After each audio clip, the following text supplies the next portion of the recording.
Good morning, students. We are going to start the new important chapter for the 12th standard. Last चॅप्टरमध्ये आपण solid state शिकलोय. Solid स्टेटला खूप डिटेलमध्ये एकदम व्यवस्थित जितकं नीटसाठी आवश्यक आहे तितकं शिकलेलं आहे. इवन जेई मेनपर्यंत बरं का, ॲडव्हान्स मी म्हणू शकत नाही कारण ॲडव्हान्ससाठी खूप जास्त मटेरियल लागतं, ते मला माहिती आहे. त्यामुळं आपला जो पोर्शन झाला आहे तो जेई मेन आणि नीटसाठी सफिशियंट आहे असं मी कॉन्फिडेंटली तुम्हाला सांगू शकतो. आता काय भानगड आहे तर आपल्याला जे शिकायचं आहे सॉलिड स्टेट नंतरचा चॅप्टर म्हणजे सोल्युशन अँड कोलिगेटिव्ह प्रॉपर्टी. हा चॅप्टर सोल्युशन आणि कोलिगेटिव्ह प्रॉपर्टी जो चॅप्टर आहे, सोल्युशन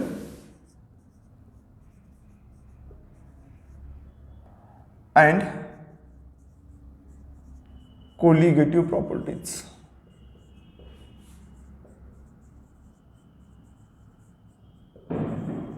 हा चॅप्टर आहे. हा चॅप्टर काय करतो, सिंपल कन्सेप्ट्स आपल्या डोक्यात घुसवतो आणि ते खूप इम्पॉर्टंट कन्सेप्ट्स आहेत असं फक्त केमिस्ट्रीचं म्हणणं नाही आहे, तर आपल्या डे टू डे लाईफमध्ये सुद्धा बऱ्याच गोष्टी आहेत. आपल्याला उंचीवर गेल्यानंतर अव्यवस्थित कसं वाटतं, का वाटतं, आपल्याला थोडंसं असं चक्कर आल्यासारखं का वाटतं खूप उंचीवर गेल्यानंतर, खूप खाली पाण्यामध्ये गेल्यानंतर आपल्याला पाण्यामध्ये अचानक खूप खाली जावं, एखादी किलोमीटर खाली जावा, नंतर वर या असावीसारखं वाटतं. तुम्ही त्या सी डायव्हर्सला विचारा त्याचं रिझन काय आहे. पाण्यामध्ये उन्हाळ्यामध्ये जे ॲक्वॅटिक ॲनिमल्स आहेत ते वर न राहतात खाली राहतात. ते का राहतात म्हणजे अशा डे टू डे लाईफ संदर्भात सुद्धा, किंवा आता हिवाळ्याचं सीझन चालू आहे, हिवाळ्यामध्ये जर समजा हिमाचल प्रदेशमध्ये किंवा जम्मू काश्मीरमध्ये खूप सारा बर्फ पडला तर तो बर्फ लवकर वितळावा म्हणून तिथं आपण काय करतो, NaCl टाकतो, साल्ट्स टाकतो. मग ते साल्ट्स का टाकतो, किंवा मग असं साल्ट्स आपल्यामध्ये आपल्या देशाशिवाय रशियामध्ये किंवा जिथं खूप थंडी आहे त्या देशामध्ये सुद्धा रोडवर बर्फ पडल्यानंतर साल्ट टाकतात आणि ते ढकलतात. का करतात असं, किंवा मग त्या एरियामधल्या लोकांचे जे टायर्स आहेत ते टायर्स खूप लवकर ते रिंग्स खराब होतात. ते का होतात, ते इलेक्ट्रोकेमिस्ट्रीचा पार्ट आहे परंतु संबंधित याचे आहे. किंवा मग आपल्या सगळ्यात महत्त्वाचं म्हणजे आपल्यासाठी आरोचं पाणी सध्या आता दैनंदिन जीवनाचा भाग झालेला आहे. मी लहानपणी खेड्यामध्ये जगलेलो आहे, तर तुम्ही खेड्यामध्ये बघा अजूनसुद्धा आरोचं पाणी एवढं जास्त नाही पण आलेलं आहे बरं का. आता खेड्यामध्ये सुद्धा लोक बॉटलमध्ये पाणी घेऊन चाललेत, दुकानामधून 10 रुपयाला बॉटल घेऊन 10-20 रुपये जे काही किंमत असेल, कारण पाण्यामुळे रोग पसरतात हे मान्य आहे. परंतु अगोदर जे पाणी प्यायचे विहिरीतलं त्या पाण्यामुळे त्यांची इम्युनी सिस्टीम खूप स्ट्रॉंग राहायची लोकांची. आरोच्या पाण्यामुळे काय झालं, पाणी चांगलं आहे म्हणजे आपल्या किडनीला काही कामच नाही ना, तर ते आरो म्हणजे रिव्हर्स ऑस्मॉसिस, तर त्याचं ऑस्मॉसिस त्याच्या पहिली स्टेप म्हणजे ऑस्मॉसिस नेमकं काय आहे या सगळ्यांची स्टडी आपल्याला या चॅप्टरमध्ये करायचं आहे. म्हणजे या सगळ्याची संबंधित हे जे प्रश्न आहेत ह्या प्रश्नाची उकल, ह्याचा आन्सर्स आपल्याला या चॅप्टरमध्ये मिळणार आहे. सगळ्यात अगोदर मी तुम्हाला सांगतो solution. What is mean by solution. आपल्या सगळ्यांना माहिती आहे solution is a homogeneous mixture of solute and solvent. Solution काय, it is homogeneous mixture of, लक्षात घ्या, mixture of solute and solvent. Homogeneous म्हणले, होमोजिनियसचा अर्थ असा होतो की एकच, म्हणजे तुम्ही जर पाणी घेतलो आणि त्या पाण्यामध्ये NaCl टाकलो थोडं बरं का, खूप जास्त नाही, एक थोडं म्हणजे त्याची कॅपॅसिटी आहे तेवढं, तर ते एकदम होमोजिनियस होतं. किंवा शुगर टाकलो किंवा अल्कोहोल टाकलो तर असं कळत नाही आपल्याला मध्ये बघितल्या की पाण्यामध्ये शुगर असू शकते, पाण्यामध्ये NaCl असू शकते. तुम्ही हे जे सोल्युशन फॉर्म होतं ते तुम्ही बघा, ते सोल्युशन होमोजिनियस आहे. पण तुम्ही पाण्यामध्ये माती टाका लगेच कलर दिसतो. तुम्ही पाण्यामध्ये केरोसिन टाका, केरोसिनचा एक लेअर वेगळा दिसतो, पाण्याचा एक लेअर वेगळा दिसतो. त्याला म्हणायचं हेट्रोजिनियस. ते होमोजिनियस नाही, ते सोल्युशन नाही, ते मिक्सचर झालं. पाण्यामध्ये वाळू टाका, वाळू, ते मिक्सचर झालं, ते सोल्युशन नाही. सोल्युशन म्हणजे की दोघांचं एक जीव झाला पाहिजे. त्याला मराठीत शब्द आहे एक जीव. म्हणजे एकच जीव झाला पाहिजे, त्याला आपण काय म्हणतो, सोल्युशन असं म्हणतो.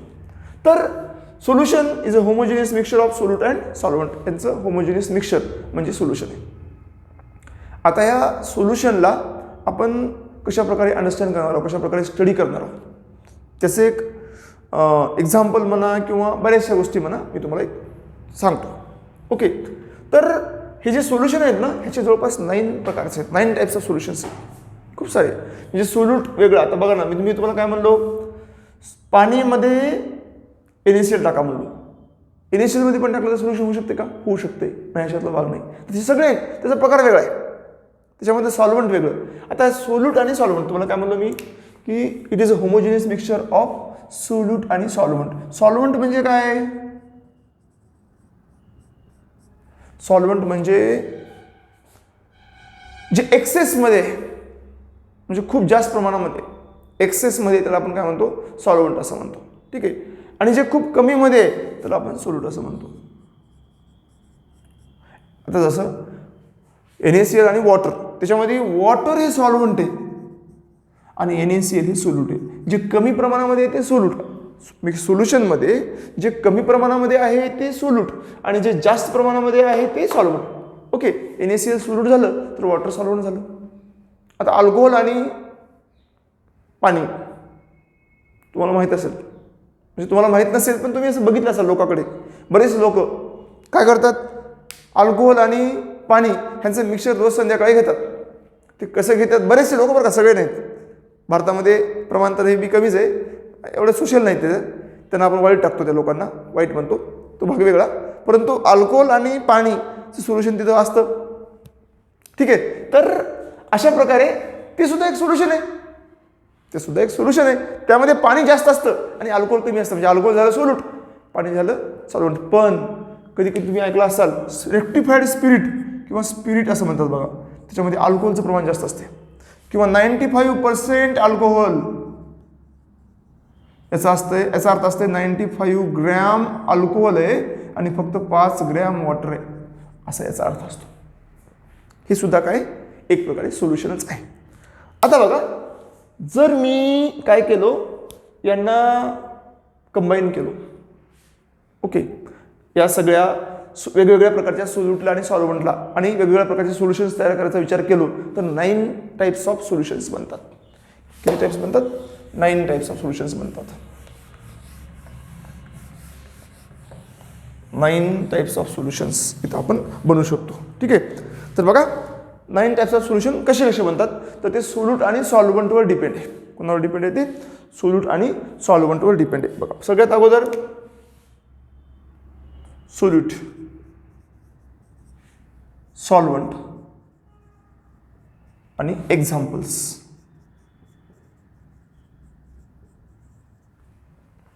समजा आपण काय करू, सॉलिड सोल्यूट घेऊ, solid solute, solid solid solid,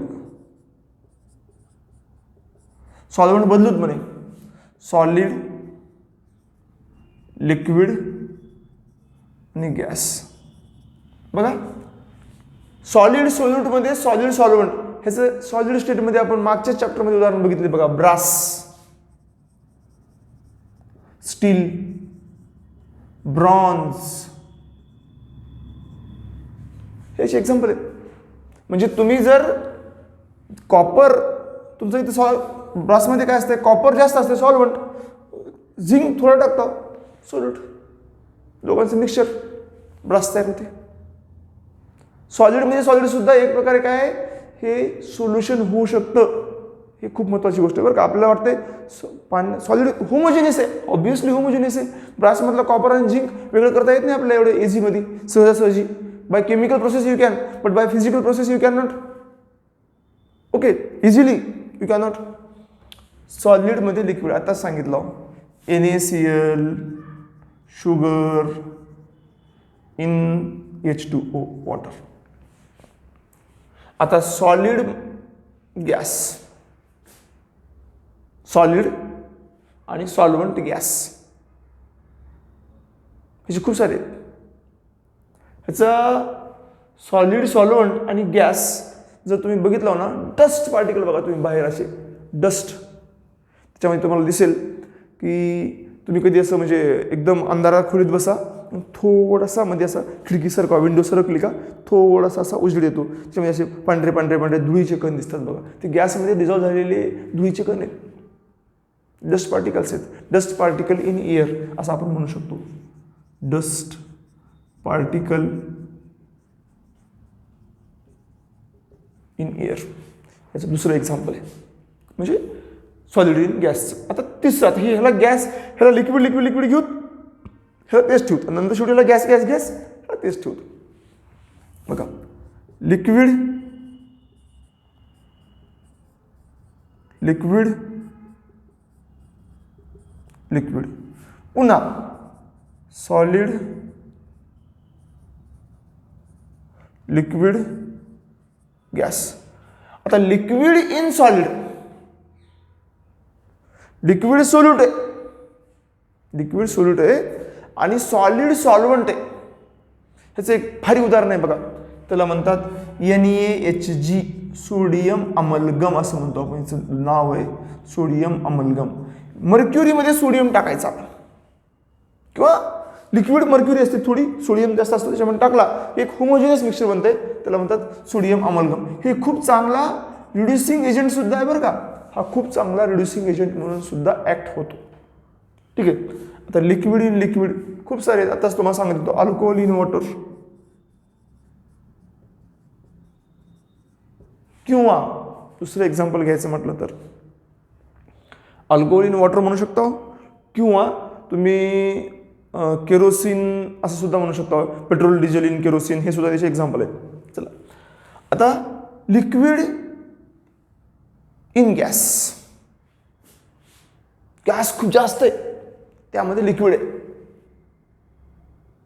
माहिती आहे तुम्हाला सगळ्यांना, moisture vapours, water vapours in air. Moisture असतं, ती लिक्विड आहे ते मॉइश्चर. तुम्ही मोस्टली कोस्टल एरियामध्ये जावा, तुम्हाला खूप जास्त, उन्हाळ्यामध्ये तर भयान खूप मॉइश्चर असतं. म्हणजे H2O that is a moisture in air.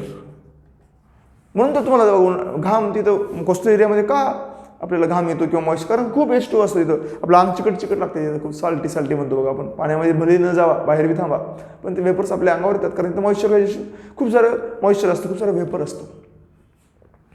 चला लिक्विड इन गॅस. आता तिसरे तीन आहेत, gas gas gas, solid liquid आणि गॅस. गॅस इन सॉलिड,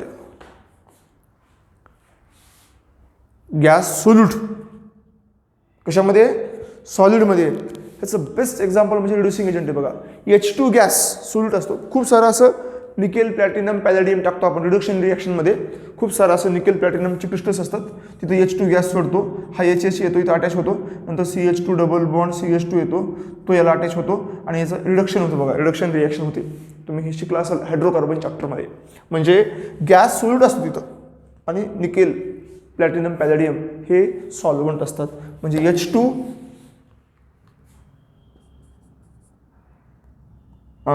ते सरफेसवर थांबतं, सॉलिडच्या सरफेस. एक प्रकारे निकेल प्लॅटिनम पॅलेडियम हे कॅटलिस्ट म्हणून ऍक्ट होतात, सरफेस देतात त्याला. कुणाला, या गॅसला. H2 गॅस, आणि नुसतं सरफेसवर थांबत नंतर होमोजिनियस मिक्सचर फॉर्म करतात. H2 gas on NiPT/PD reduction रिॲक्शनमधली बरं का ती गोष्ट.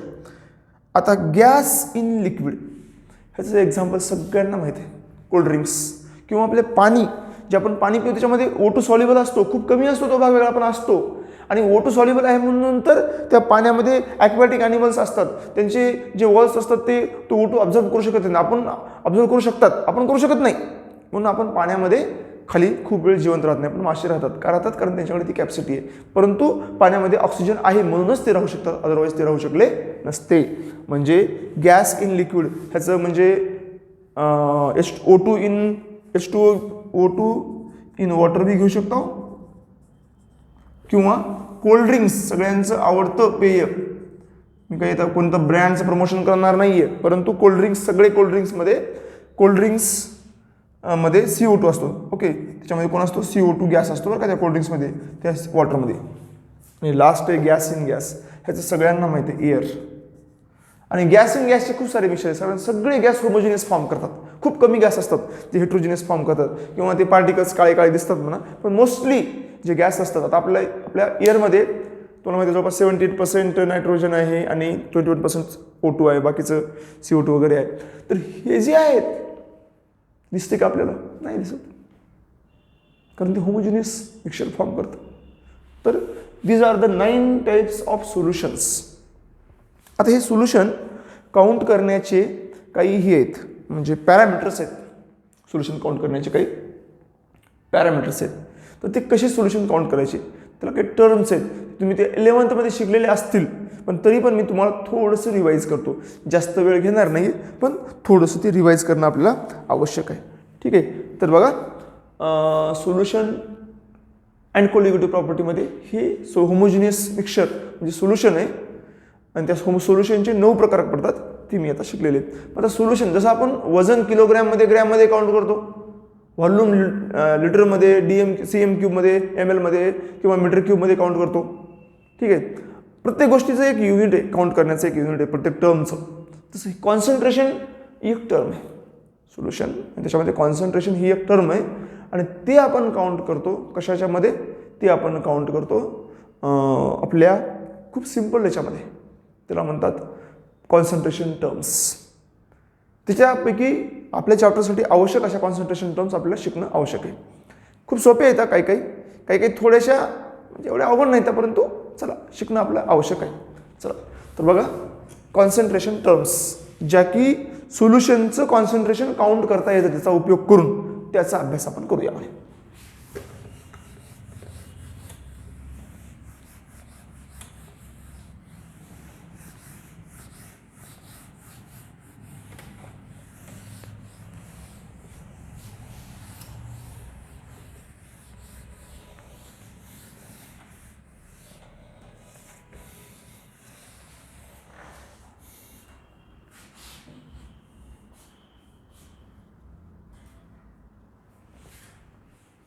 ओके, तर कॉन्सन्ट्रेशन टर्म्स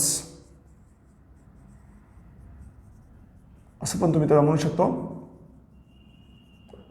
खूप सारे टर्म्स आहेत. तर पहिली आहे percentage weight by weight. Weight म्हणजे WT, ह्याला असं पण म्हणतात पर्सेंटेज W/W, किंवा नुसतं पर्सेंटेज बाय वेट सुद्धा म्हणू शकतो बरं का. वेट बाय वेट बी म्हणत बसायची गरज नाही, नुसतं पर्सेंटेज बाय वेट सुद्धा म्हणतात. आता पर्सेंटेज म्हणलं की 100चा विषय आला. स्टँडर्ड 100 आहे. तुम्हाला 10th ला 90% पडले, कितीच्या तुलनेनं पडले? 100च्या तुलनेनं पडले. म्हणजे तुमचं स्टँडर्ड काय झालं? 100 झालं. 100 स्टँडर्डवरनं तुम्ही हे पर्सेंटेज कॅल्क्युलेट केलेले आहेत. ओके, तर पर्सेंटेज टर्म्स म्हणजे काय? तर बाबा 100 पैकी किती? तसंच आहे. सपोज एक सोल्युशन आहे, त्या सोल्युशनचं वजन 100 ग्रॅम आहे. सपोज एक सोल्युशन आहे, त्या सोल्युशनमध्ये जे वजन तुम्ही बिकर सोडून देऊन बरं का, फक्त या सोल्युशनचं वजन किती आहे? 100 ग्रॅम आहे. आणि या 100 ग्रॅमपैकी 15 ग्रॅम सोल्यूट आहे आणि 85 ग्रॅम सॉल्व्हंट आहे. तर या सोल्युशनला म्हणायचं 50% W/W सोल्युशन. दोघांपैकी एक घ्या, किंवा 85% ह्याच्या तुलनेनं सॉल्व्हंटच्या तुलनेनं ते 85% झालं. आता 95% अल्कोहोल, याचा अर्थ काय असतंय की 95 ग्रॅम, आताच तुम्हाला मी उदाहरणामध्ये जस्ट सांगत होतो, 95 ग्रॅम अल्कोहोल आहे आणि फक्त 5 ग्रॅम पाणी आहे. 95%चा अर्थ जर ते 100 ग्रॅम असेल तर, आणि जर ते 500 ग्रॅम असेल तर 475 ग्रॅम अल्कोहोल आहे आणि 25 ग्रॅम पाणी आहे. जर ते 200 असेल तर 190 ग्रॅम अल्कोहोल आहे आणि 10 ग्रॅम पाणी आहे. सिंपल कॅल्क्युलेशन्स तुम्ही करू शकता त्याच्या तुलनेनं, 100च्या तुलनेनं त्याला मल्टिप्लाय करत. आणि 1 लिटर असेल तर 1 लिटर म्हणता येत नाही बरं का. लिटरमध्ये डेन्सिटीचा विषय येते, कारण डेन्सिटी आणि व्हॉल्यूम आणि मास सारखं नाही आहे. त्यामुळं ते समजा जर 1000 ग्रॅम असेल तर मग ते कसं असणार आहे, 1000 ग्रॅम असेल तर ते 950 ग्रॅम अल्कोहोल असेल आणि 50 ग्रॅम वॉटर असेल. तर याला मी डेफिनेशन अशी करतो, द अमाऊंट ऑफ सबस्टन्स किंवा ग्रॅम ऑफ अमाऊंट किंवा ग्रॅम ऑफ सबस्टन्स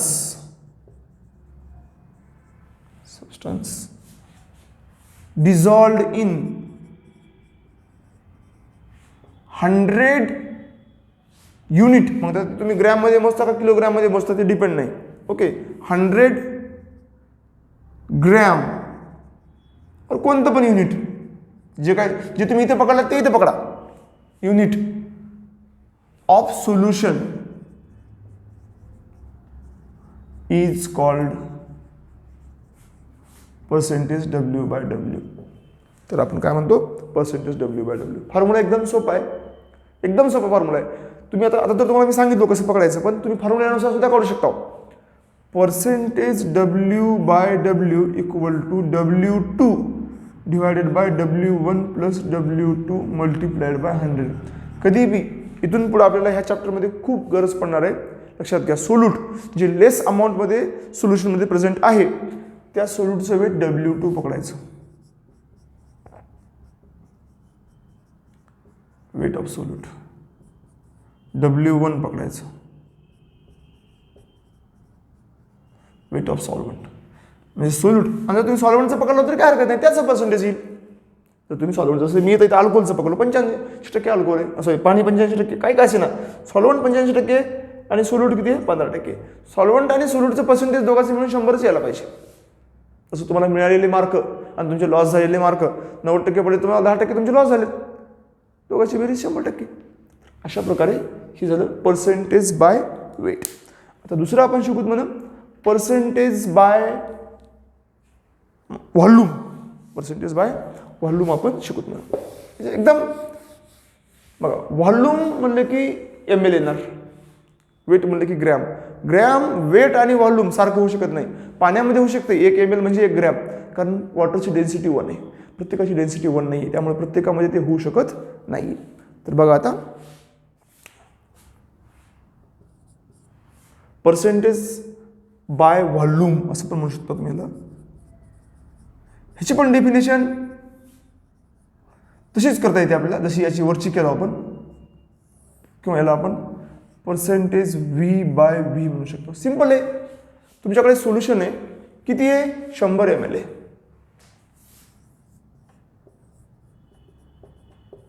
त्या 100 ml मध्ये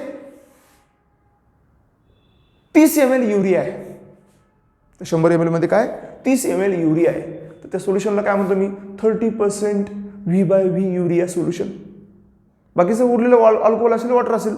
अल्कोहोलमध्ये युरिया सॉल्युबल आहे, कारण हायड्रोजन बॉन्डिंग फॉर्म करू शकते. वॉटरमध्ये सॉल्युबल आहे. याचा अर्थ काय की पर्सेंटेज बाय युरिया म्हणजे काय आहे, म्हणजे the substance percentage by volume. जर तुम्हाला काढायचं म्हटलं तर एक खूप सिम्पली तुम्ही काढू शकता, की खूप सिम्पली कसं काढू शकता की बाबा ml ऑफ अमाऊंट ऑफ और ml of substance present in 100 ml of 100 unit of solution. Simple आहे.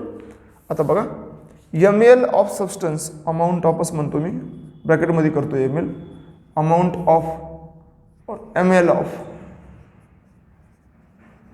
substance dissolved in कशामध्ये डिझॉल्व झाले, डिझॉल्व्ड इन 100 ml किंवा कोणतं बी घ्या, लिटर घ्या, 100 जे काय असेल, जे इथे घेतलं ना ते इथे घेता.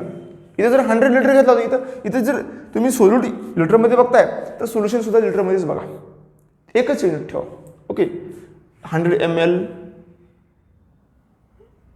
Of solution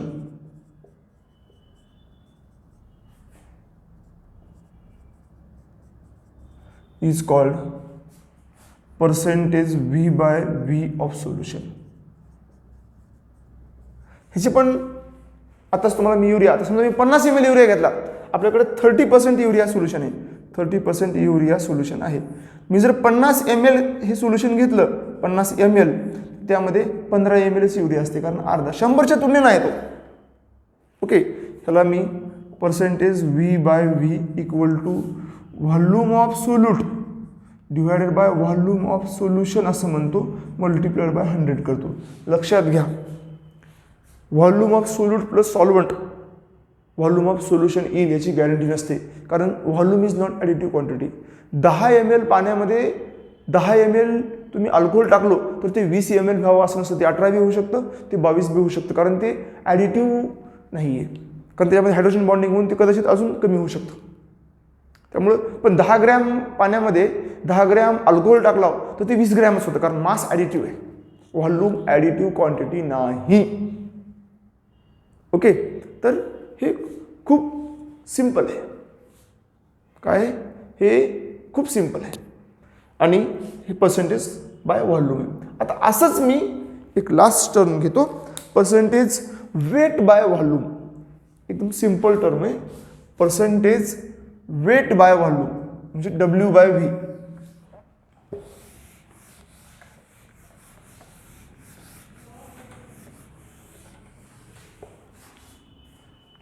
percentage weight by volume म्हणजे पर्सेंटेज W/V. सिंपल आहे. याच्यामध्ये काय म्हणाल, आता इथं वरी तुम्ही सोल्युशन कशामध्ये मोजाल, ml मध्ये, पण सोल्यूट ग्रॅममध्ये मोजाल, म्हणजे जे काही मोजायचं आहे त्याचं. ओके, म्हणजे gram of substance dissolved in